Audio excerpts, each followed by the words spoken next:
عهد قرميتك يمتك قلمدك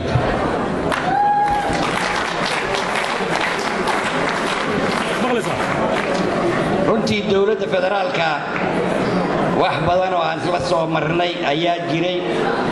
wanaag badan baan isla soo marnay annaguna waxa aan raadinaynaa waxay tahay dawlad Soomaali ah oo xoog leh oo jirta oo shaqaynaysa inaan gaarno ayaa horta Ilaahay ka rajaynaa taasaan nagu weyn xiriirka dawliga gaar ahaan kuwa dariska iyo hay'adaha samafalka guud ahaan dawladda galmudug waxay xiriir wanaagsan la leedahay dawladaha caalamka kaasoo la xiriira iskaashi ganacsi amni iyo mid siyaasadeed waxaana jira ballanqaadyo badan oo ku aadan arrimahaas dhawaanahan safarkan hadda aan ku imid Ingiriiska laba goor oo hore aan ku laalaabtay Ingiriis Nairobi hay'adaha samafalka iyo safaaradaha dhammaantood waa is aragnay ballanqaad wanaagsan oo ay sameeyeenna waa jiraan laakiin ballanqaadkaas wax ka maqan waaye waxaan gacantaada ku jirin waaye wax dad shisheeye ay hayaan waaye marka inaanu tala saaranno oo ka sugno maaha ilaahan tala saaranaynaa waana shaqaysanaynaa wixii naga soo gaarana waa ka qaadan doonaa haddii Ilaahay yiraahdo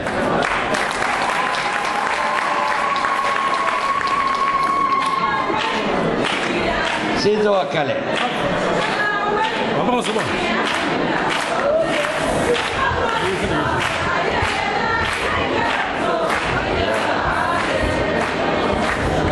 waa mahadsantihiin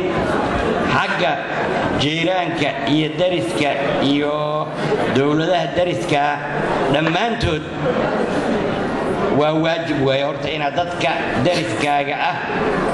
inaad horta wanaag iyo nabad kula noolaatid galmudug intii aan tagay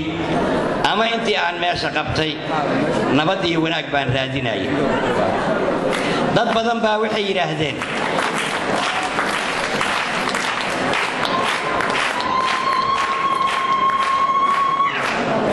idaacadaha intaan dhowr ka hadlaan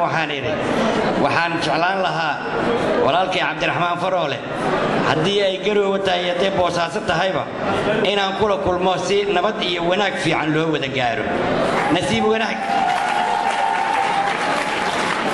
dadka qaarkood baa lahay maxaa sidaa u leedahay nasiib wanaag hadda Nairobi baan isku aragnay ballan wanaagsan iyo ahdi fiican baan kala galnay arintaasna inay hirgasho ayaan Ilaahay ka rajaynayaa xagga kale daahir riyaal kaahin madaxweynaha Soomaaliland hadda isku aragnay duway waa saaxiib waxaan jeclahay waxa weeye meel kasta oo la jooga qofka dareenkiisa iyo damciisa iyo siyaasadiisa waa gaar waaye isku soo dhawaashaha wada noolaanta wax wada qaybsiga ayaduna waa gaar kala waaye marka yaan arrimaha la isku khaldin horta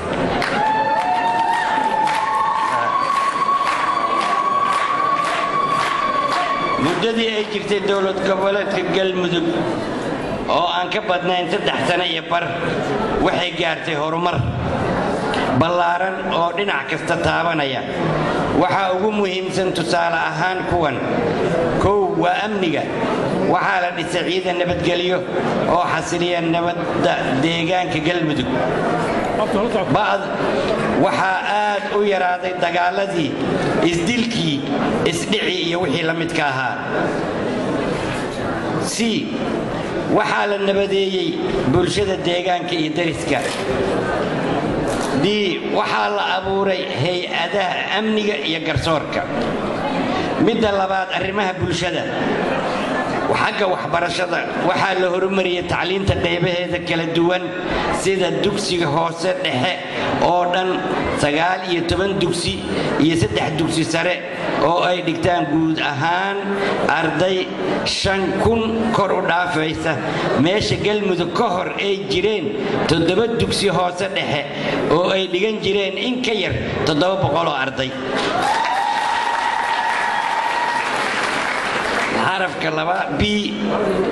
waxaa socda dhismaha 2 machad oo mid yahay farsamo midna waxbarashooyin kala duwan waxaa qorshaysan in dhawaan la furo jaamacado leh kulliyado badan faculties sida caafimaadka haddii alla yiraahdo waliba jaamacadda ugu horeysa waxaan ku rajoweynahay in la furo bisha Oktoobar 10keeda inay furtaan ilaahay idinkiisa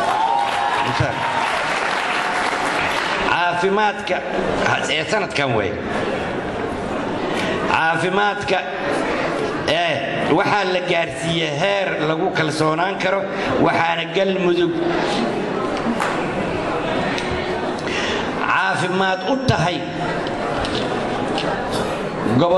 gobolada kala duwan